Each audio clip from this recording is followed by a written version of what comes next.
Melbourne has many different types of trams that run in service every day on the network. These range from older Z-Class trams, with some of these dating back to the 1970s, to the newer E-Class, the most recent of which entering service in 2021, as well as the heritage W-Class trams that operate on the city circle. So, without further ado, let's get into it. Melbourne's trams can be classified into two main groups. The legacy trams, built in the late 20th century by now defunct Australian manufacturer Comeng. These are the Z, A, and B class trams that are high floor trams, meaning they have steps to get on with similar designs. And the modern trams. These are more modern low floor trams built in the 21st century by various different companies, and the designs vary quite a bit. These are the C1, D, C2, and E-Class trams. So, without further ado, let's get started with the Z-Class. These are the oldest trams currently in service, with some of the oldest dating back to the 1970s. There are actually three different variations of Z-trams, Z1, Z2, and Z3, but today only Z3s remain in service. These improved on the Z2s by adding an extra door for boarding on each side. The Z-Class trams were ordered to replace the aging W-Class trams which dominated Melbourne's network at the time. The decision to build the Z-Class was a very important decision in Melbourne's tram history, as without it, the W-Class would have become run down and outdated, and we may not have a tram network today. Z-Classes originally had a plastic film display that would list the current route number and destination, but this was later replaced by a modern LED display. Inside, the Z-Class is the only tram type that does not display or announce upcoming stops. They have a cord you can pull to request your next stop, as well as some other buttons that do the same near the doors, with this strange design not seen on any other tram type. The windows are openable, and Z-Class trams do not feature air conditioning, only heating.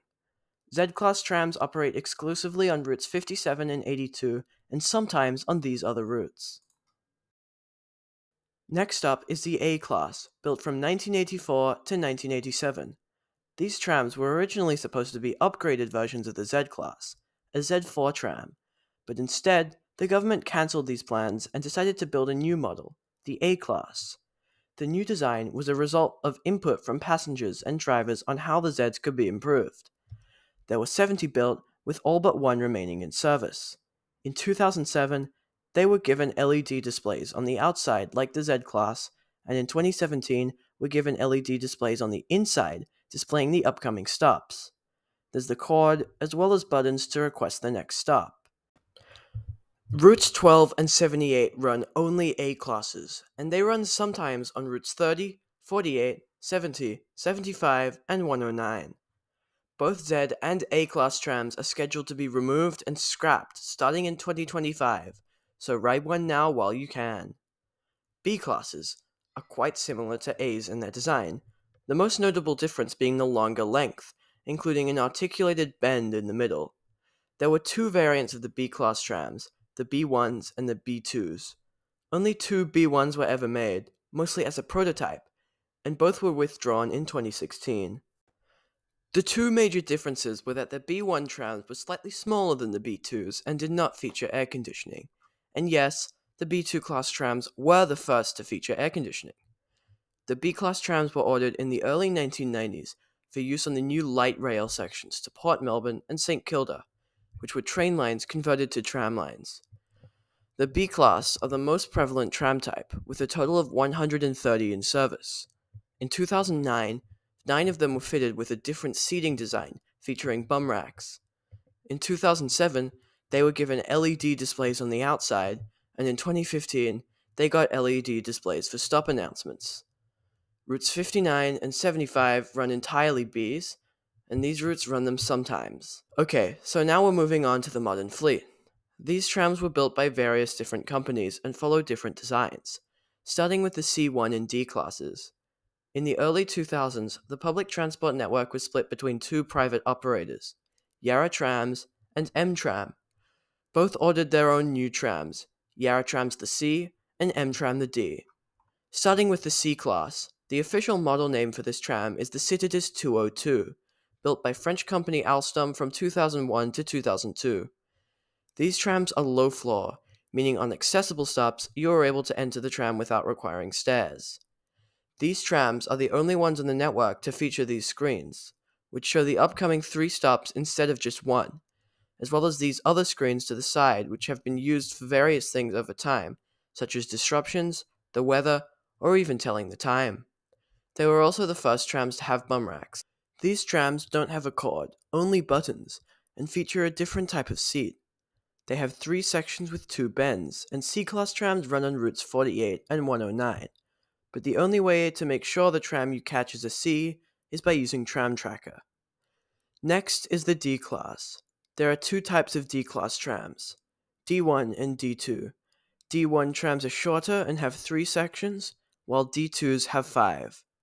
The D-Class are Combino trams, manufactured by Siemens in Germany. The D-Class trams have a pretty poor reputation, having very few seats for their size, at just 52 for D2s and 32 for D1s, and the seats they do have being uncomfortable for long trips, as well as these trams being generally very loud.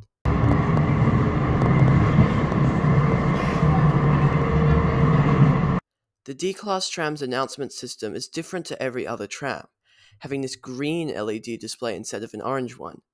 From my experience, I've found these LEDs are quite prone to breaking. These trams have had these since being put in service from 2002 to 2004, but have only had stop announcements since 2013.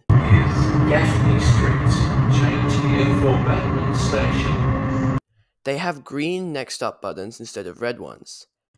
D1 class trams run on routes 5, 6, 16, and 72, while D2s run on the 6 and the 19. Now we have the C2 class. From the name, you'd think this would be a slight variant to the C class, but these trams are actually a different model entirely, an Alstom Citadis 302. There are only 5 of these trams in service, and they all run on Route 96.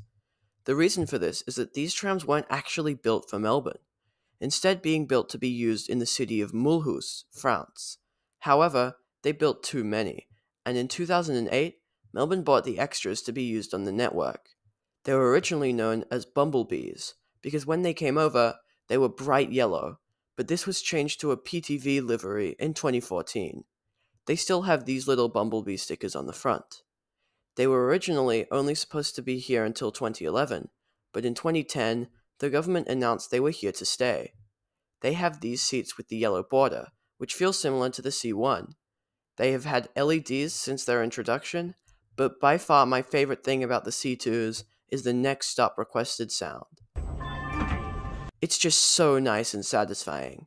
C2s are the rarest trams in Melbourne, and some days they don't even run at all, so catching one is quite difficult.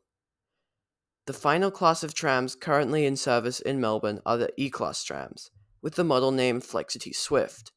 These were built by Bombardier and later Alstom in Dandenong, which is why they have these big Made in Melbourne for Melbourne stickers on them.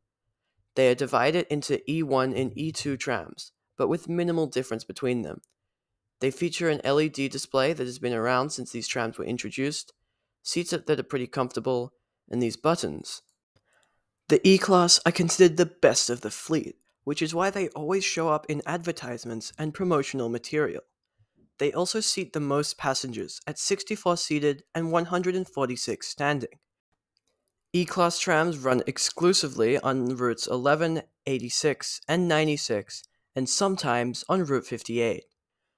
And that's all of Melbourne's tram types. Wait, did I forget one? As for the W-Class trams, these have had a total of 8 revisions, and they're an icon of Melbourne that really deserve a video of their own, so I will not be covering them here. I also now have a Discord server, which you can join using the link in the description. Anyway, thanks for watching, and see you next time.